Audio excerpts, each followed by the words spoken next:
যারা চুরি ডাকাতি করছে আমাকে ছাড়ছে। আমার বাপের কোনো দোষ নাই, আমার বাপ নির্দোষ। আমি আল্লাহর কাছে সত্যি জয় হবে।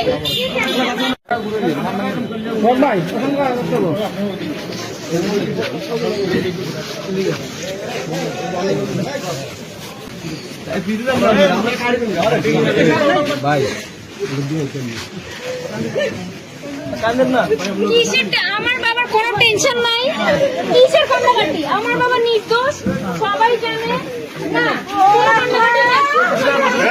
2 আগস্ট ছাত্র জনতার উপর ঘটনায় মামলার আসামি দক্ষিণ হামসাদি ইউনিয়নের চেয়ারম্যান মীর শাহ আলম এবং পৌরসভার সাবেক প্যানেল মেয়র কামাল উদ্দিন খোকন সহ 6 জনকে আমরা গ্রেপ্তার করেছি এবং আসামিদেরকে বিজ্ঞ আদালতে সোপর্দ করেছি।